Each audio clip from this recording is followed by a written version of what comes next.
What will you say to a woman who is stuck, and I will ask him to, or a man who is stuck in a sexless marriage?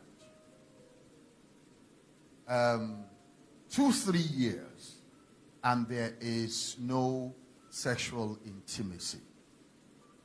Do you advise them to stay, or do you advise them to walk?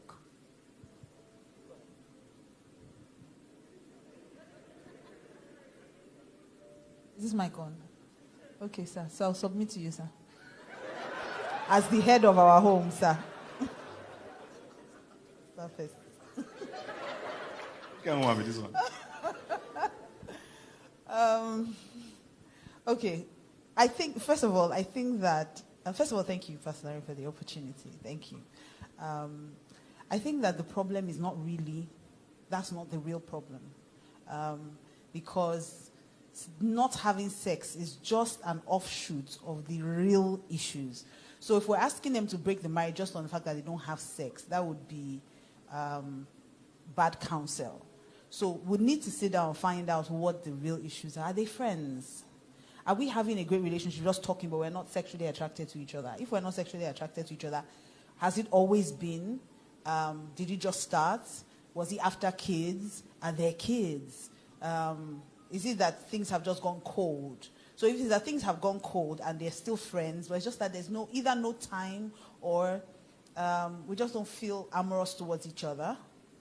Yeah, that happens. There are cases 2-3 years, cases we're dealing with like 2-3 yes. So it depends, maybe children. If you've had a baby, usually a woman knows that your life is shut down for at least a minimum of 2 years because the child is hanging on to you for 2 years. So she may easily forget that the man needs her as well. In fact, at some point that almost happened. Not sexually. It just almost happened that I was paying a lot of attention to my son when I had my last baby. He was always with us, always, and boys are different from girls. Boys eat more than girls, so he was constant, and I do, exclusive. So at some point, my husband just came one day and said, today this boy is moving to the next room. I drive him. Move, my friend. When you marry your own, you can be sucking forever. Not here. My friend, move. Your time, your rent is over.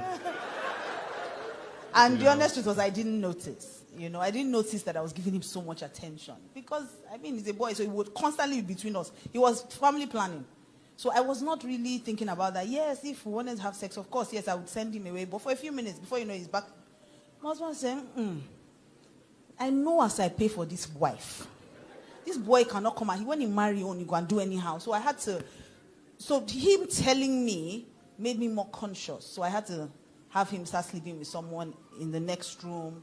Then maybe in the middle of the night I express those kind of things. But I now started paying more attention. I was now conscious. But that's because our friendship was still at a very good level. So we could talk, we're talking. He would tease me about it sometimes.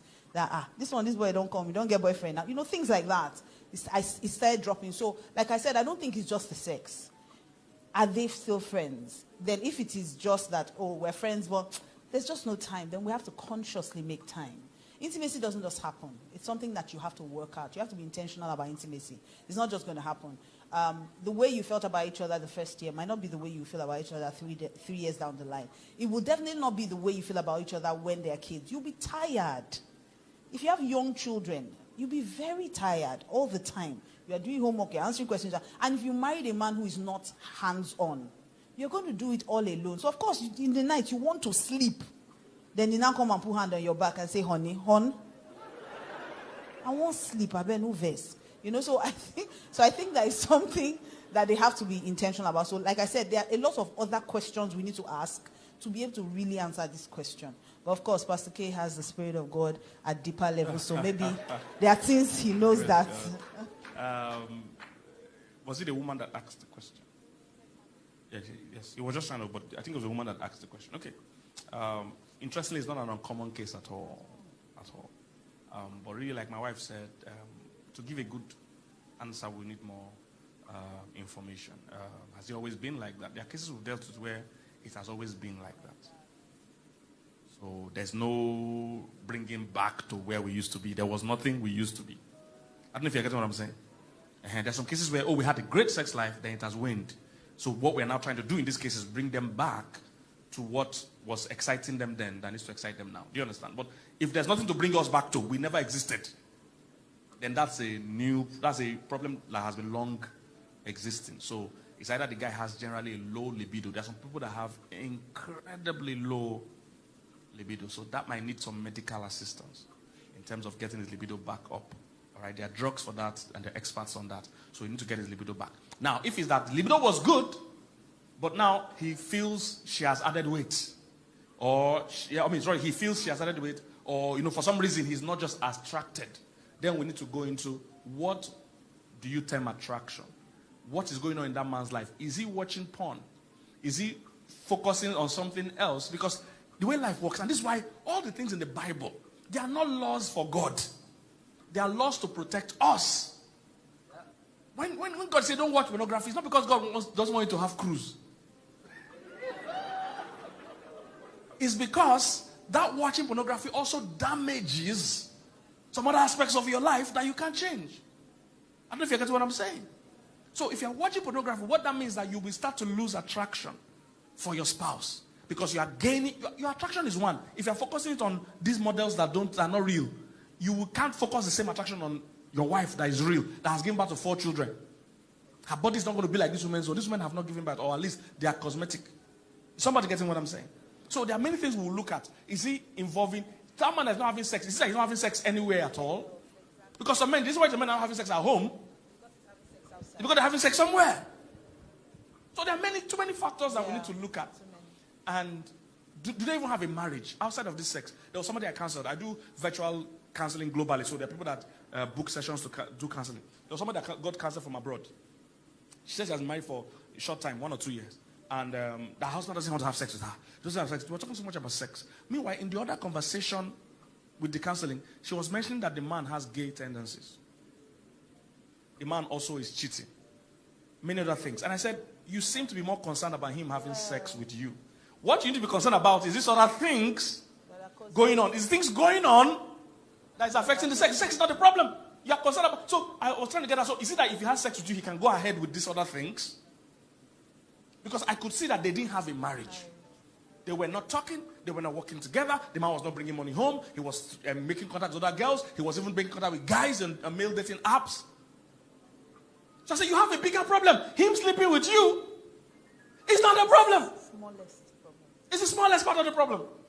So most of the time we're focused on the symptoms, not on the sickness. Fever is symptom. There's something causing the fever. I don't know if you get what I'm saying.